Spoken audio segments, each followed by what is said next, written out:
गांव का नाम था धर्मपुर।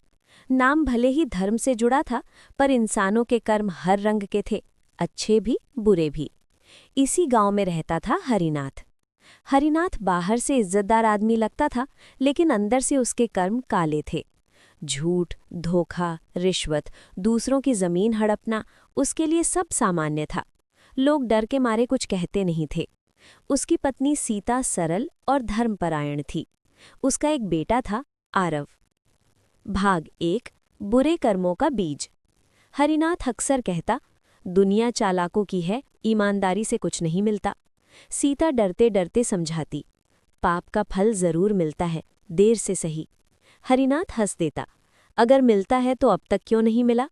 लेकिन कर्म का नियम घड़ी नहीं देखता, वो सही समय देखता है। भाग 2। बच्चों पर असर क्यों दिखता है।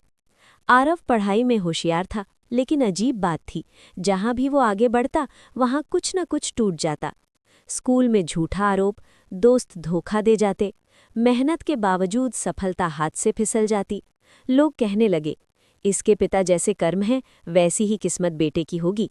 सीता रात रात भर रोती, भगवान मेरे बेटे ने क्या पाप किया। भाग 3। कर्म कैसे पीढ़ियों तक असर करता है। एक दिन गांव में एक बूढ़ा साधु आया। उसकी आंखों में गहरी शांति थी। सीता ने अपने दुख की कथा सुनाई। साधु बोले, माँ बाप के पाप सीधे बच्चों की सजा नहीं बनते, लेकिन उनके कर्म संस्कार बन जाते हैं। उन्होंने समझाया, पाप से कमाया धन अशांति देता है। गलत उदाहरण बच्चों के रास्ते में भ्रम पैदा करता है। अन्याय समाज का बद्दुआ बनता है। बच्चे कर्म नहीं भुगतते, वे उस माहौल में फंस जाते हैं जो कर्मों से बना होता है। भाग 4। पतन की शुरुआत। हरिनाथ की काली कमाई बढ़ती गई, लेकिन घर में सुख घटता गया। बीमारी ने घेर लिया, पुराने साथी दुश्मन बन गए। एक दिन सरकार की जांच बैठ गई। जिस जमीन को उसने हड़पा था वही सबूत बन गई। लोग वही थे, पर अब डर नहीं था। भाग 5। पाप का फल कब मिलता है। एक रात हरिनाथ अकेला बैठा था। दर्द से कराहते हुए बोला, अगर पाप का फल मिलता है तो अब मिल रहा है क्या।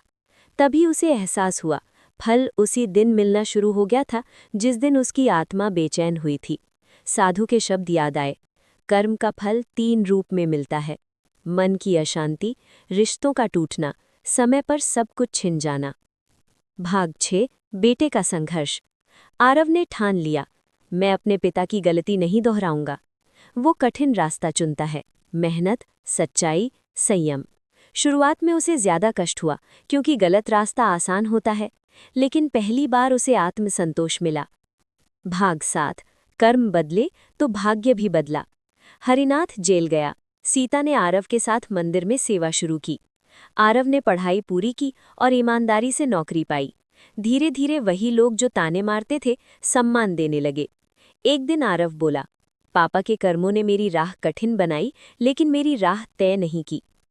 भाग 8। अंतिम सत्य। साधु जाते जाते कहे, माँ बाप के पाप बच्चों की जिंदगी बर्बाद नहीं करते, लेकिन उन्हें कठिन बना देते हैं। और अगर बच्चा सही कर्म चुन ले तो वही कठिनाई उसकी सबसे बड़ी ताकत बन जाती है। कहानी का संदेश, बुरे कर्मों का फल तुरंत नहीं पर निश्चित मिलता है। बच्चे सजा नहीं भुगतते पर असर झेलते हैं। सही कर्म से किस्मत भी सुधर सकती है। पाप विरासत नहीं, संस्कार होते हैं, और संस्कार